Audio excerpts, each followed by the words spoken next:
Mickey mouse cake decoration. এই কেকটা কিন্তু ছোট বাচ্চারা অনেক বেশি পছন্দ করবে। প্রথমে একটা গোল কেক কেটে এভাবে স্লাইস করে নিতে হবে। আর মিকি মাউসের কানগুলো তৈরি করার জন্য ছোট্ট একটা মোল্ডে আপনারা 2 ইঞ্চি মোল্ডে কেক বেক করে নিতে পারেন। প্রত্যেকটা লেয়ারে সুগার সিরাপ দিয়ে আর চকলেট চিপস দিয়ে ভিডিও দেখানো প্রসেস অনুযায়ী প্রত্যেকটা লেয়ার কোট করে ফাইনাল লেয়ারটার মধ্যে অল্প পরিমাণে ক্রিম দিয়ে হালকা ফিনিশিং করে এটাকে নর্মাল ফ্রিজে রাখতে হবে, যেহেতু খুব সুন্দরভাবে ক্রিমটা কেকের সাথে সেট হয়ে যায়। ক্রাম কোট করে রাখলে হয় কি, আপনি যখনই ভালো করে ক্রিম দিয়ে কভার করবেন কোনোভাবেই কেকের গুঁড়ি আসবে না। 20 মিনিট পর ফ্রিজ থেকে বের করে একদম লাল টুকটুকে কালার দিয়ে পুরো কেকটাকে কভার করে নিতে হবে, যেমনটা স্ক্রিনে দেখতে পাচ্ছেন। আর অবশ্যই কেকের সাইডের অংশগুলো কভার করতে হবে, উপরের অংশটা কোনোভাবেই কভার করা যাবে না।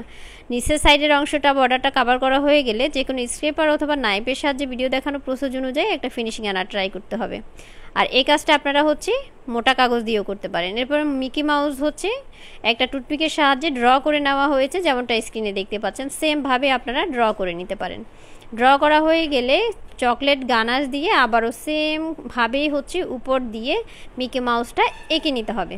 মিকি মাউসের চোখ, মুখ সব কিছু এক একে করে আঁকা হয়ে গেলে প্রত্যেকটা মুখে অথবা খালি অংশে, চোখের অংশে এভাবে চকলেট দিয়ে কভার করে নিতে হবে, যেহেতু মিকি মাউসের লুকটা অনেক বেশি সুন্দর আসে।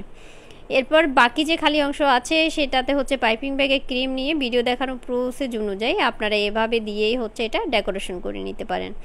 মিকি মাউসটার আরও সৌন্দর্য বৃদ্ধির জন্য একটা খালি বোর্ডকে সাদা ক্রিম দিয়ে কভার করে নিতে পারেন। আর যে খালি অংশগুলো আছে সেগুলোকে ভালোভাবে লাল কালারের ক্রিম দিয়ে পাশে বর্ডার করে দিয়ে উপরের অংশটাকে চকলেট গানাশ দিয়ে দিলেই অসম্ভব সুন্দর মিকি মাউসটা হয়ে যাবে।